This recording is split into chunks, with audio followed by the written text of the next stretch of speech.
ভারত ইস্যুতে রাজনৈতিক দলগুলোর সঙ্গে প্রধান উপদেষ্টার বৈঠক শুরু হয়েছে।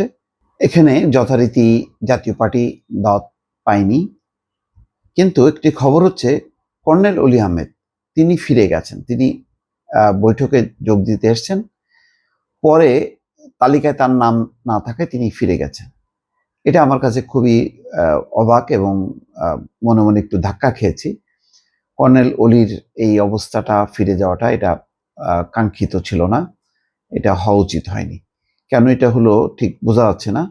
প্রাথমিক যে খবর সমকাল এখন পর্যন্ত দিয়েছে তাতে বলা হচ্ছে চলমান বিভিন্ন ইস্যুতে মত বিনিময় করতে বিএনপি, জামাত সহ বিভিন্ন রাজনৈতিক দলের নেতাদের সঙ্গে বৈঠকে বসেছেন প্রধান উপদেষ্টা অধ্যাপক মোহাম্মদ ইউনূস। বুধবার বিকেল 4টার দিকে রাষ্ট্রীয় অতিথি ভবন সুগন্ধায় এই বৈঠক শুরু হয়। তবে এলডিপি সভাপতি কর্নেল অলি আহমেদ সেখান থেকে ফিরে গেছেন বলে জানা গেছে।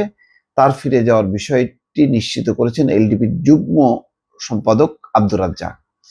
বিএনপির স্থায়ী কমিটির সদস্য ডক্টর খন্দকার মোশাররফ হোসেনের নেতৃত্বে যারা গেছেন তারা হচ্ছেন ডক্টর আব্দুল মঈন খান, নজরুল ইসলাম খান, আমির খসরু মাহমুদ চৌধুরী এবং অধ্যাপক ডাক্তার AJM জাহিদ হোসেন।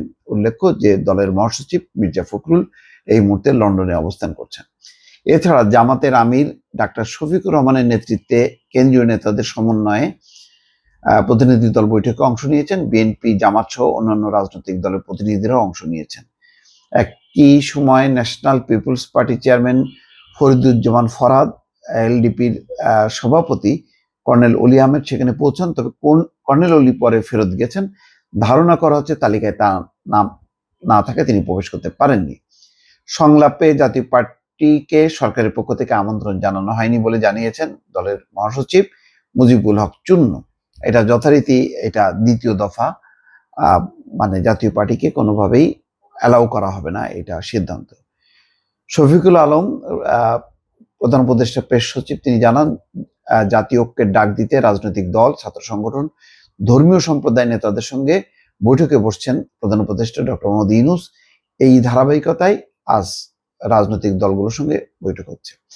গতকালকে ছাত্র নেতাদের সঙ্গে বৈঠক হয়েছে, আজকে সেই ধারাবাহিকতায় বৈঠক হবে এবং আগামীকাল অন্যান্য রাজনৈতিক দলগুলোর সঙ্গে বৈঠক হবে।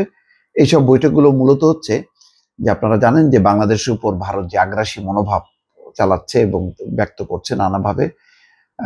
আগরতলায় বাংলাদেশ মিশনে হামলা, বিভিন্ন কমিশনের সামনে, মুম্বাইতে, কলকাতায় সেখানে যে বিক্ষোভ হচ্ছে এবং বাংলাদেশি রোগীদেরকে চিকিৎসা না দেয়া, হোটেলে থাকতে না দেয়া, খাবার বন্ধ করে দেয়া, এছাড়াও সীমান্ত এলাকায় হঠাৎ করে নিরাপত্তা জোরদার করা, এই সমস্ত অনাহূত পরিস্থিতি। এবং সবচেয়ে বড় কথা হলো যে তাদের মিডিয়াগুলোতে যেভাবে প্রচার প্রপাগান্ডা শুরু হয়েছে, তার প্রেক্ষিতে একটি জাতীয় ঐক্যের একটি ডাক দিয়েছেন ডক্টর মোহাম্মদ ইউনূস এবং সেই বিষয়ে তিনি খোলামেলা কথা বলবেন রাজনৈতিক দলগুলোর সঙ্গে। দর্শক ভালো থাকবেন, আল্লাহ হাফেজ।